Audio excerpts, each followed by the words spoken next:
ये तो मतलब फेवरेट टॉपिक्स हैं एग्जामिनर्स के। तो दोस्तों, घड़ी की सुइयां तेजी से भाग रही हैं और फाइनल एग्जाम्स में बस एक हफ्ता बचा है।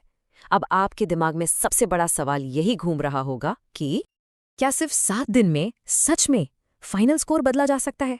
सुनने में थोड़ा मुश्किल लगता है ना? पर मैं आपको यकीन दिलाता हूं, अगर स्ट्रैटेजी सही हो तो ये 7 दिन गेम चेंजर्स साबित हो सकते हैं। सबसे पहले तो ये समझना होगा कि ये जो आखिरी हफ्ता है ना, ये चैलेंज टाइम का नहीं है। ये चैलेंज है स्ट्रैटेजी का। हम इसे स्ट्रेस वीक नहीं बल्कि एक स्ट्रेटेजिक अपॉर्चुनिटी बनाएंगे। तो एक काम करो, अब तक जो हुआ, जितना भी टाइम वेस्ट हुआ, उसे दिमाग से निकाल दो, फॉरगेट अबाउट इट।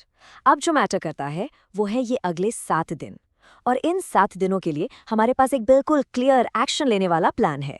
ठीक है, तो इससे पहले कि मैं आपको दिन ब दिन का पूरा शेड्यूल दूं, हमें 3 बहुत ही ज़रूरी रूल्स फॉलो करने हैं। समझ लीजिए, ये हमारे मिशन की फाउंडेशन है। रूल नंबर 1, अनडिवाइडेड टाइम, मतलब स्कूल जाना अब बिल्कुल बंद। ये हफ्ता सिर्फ और सिर्फ आपका है। Rule number 2, task based goals, घड़ी देखकर नहीं पढ़ना है भाई। दिन का टारगेट है चैप्टर्स खत्म करना, फिर चाहे उसमें 8 घंटे लगे या 12। और सबसे ज़रूरी रूल नंबर 3, ज़ीरो डिस्ट्रैक्शंस। अपने फ़ोन से सोशल मीडिया ऐप्स को अभी के अभी डिलीट कर दो और बाकी सारे काम, पार्टीज, घूमना फिरना, सब कुछ एग्जाम के बाद। डील? चलो अब आते हैं मेन मुद्दे पर, आपका सब्जेक्ट वाइज ब्लूप्रिंट। और हाँ, ये कोई मामूली टू डू लिस्ट नहीं है, ये एक प्रॉपर स्ट्रैटेजिक गाइड है जो आपको हर सब्जेक्ट में रास्ता दिखाएगी। सबसे पहले बात करते हैं साइंस की।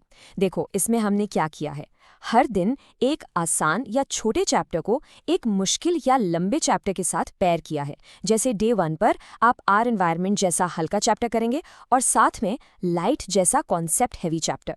इससे क्या होगा, आपका मोमेंटम बना रहेगा, आप बोर नहीं होंगे। और हाँ, डे 7 पूरा का पूरा कार्बन एंड इट्स कंपाउंड्स के लिए है, क्योंकि वो चैप्टर अकेला ही एक पूरी किताब के बराबर है।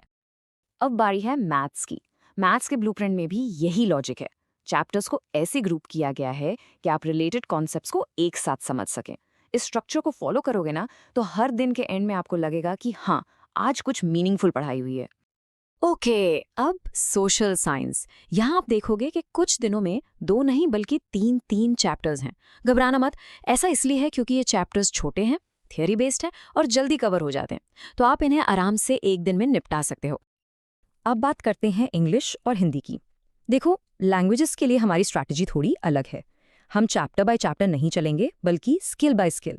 डे 1 पर पूरा फोकस रीडिंग सेक्शन पर, डे 2 ग्रामर के नाम, डे 3 राइटिंग स्किल्स पर, और फिर हम लिटरेचर पर आएंगे। 7वें दिन फुल रिवीजन।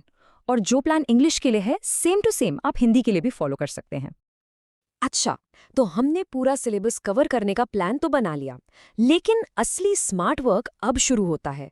सिर्फ चैप्टर्स खत्म करना ही काफी नहीं है, हमें ये भी जानना होगा कि उन चैप्टर्स के अंदर से कौन से टॉपिक्स पर सबसे ज्यादा फोकस करना है, जहां से मार्क्स पक्के आते हैं। तो साइंस में ये टॉपिक्स तो बिल्कुल भी नहीं छोड़ने हैं। केमिकल रिएक्शंस में बैलेंसिंग इक्वेशंस, लाइट चैप्टर में रे डायग्राम्स, ये तो बनाने ही बनाने हैं। ह्यूमन आई के डिफेक्ट्स, इलेक्ट्रिसिटी में ओम्स लॉ और सर्किट्स, और हाँ, हेरिडिटी में मेंडल्स लॉ ऑफ इनहेरिटेंस। इनको अच्छे से कर लिया तो मतलब काफी मार्क्स पक्के हैं। और मैथ्स में रियल नंबर्स से इरेशनल प्रूव करने वाला सवाल, ट्रायंगल्स में सिमिलैरिटी, ट्रिग्नोमेट्री की स्टैंडर्ड आइडेंटिटीज, सर्कल्स के टेंजेंट थ्योरम्स, ये तो मतलब फेवरेट टॉपिक्स हैं एग्जामिनर्स के। और हाँ, स्टैटिस्टिक्स में मीन, मीडियन, मोड और सरफेस एरिया में कॉम्बिनेशन ऑफ सॉलिड्स को भी अच्छे से प्रैक्टिस कर लेना। ठीक है, प्लान रेडी है, इंपॉर्टेंट टॉपिक्स पता चल गए। पर अब सवाल ये है कि इस प्लान को एग्जीक्यूट कैसे करें। देखो, हर स्टूडेंट का तैयारी का लेवल अलग होता है, इसलिए हमने 2 रास्ते बनाए हैं। अगर आप उन लोगों में से हैं जिन्होंने अभी तैयारी शुरू ही की है, तो घबराओ मत। आपके लिए पहला स्टेप है, हर चैप्टर की 1 शॉट वीडियोस देखो जो 1 घंटे से कम की हों।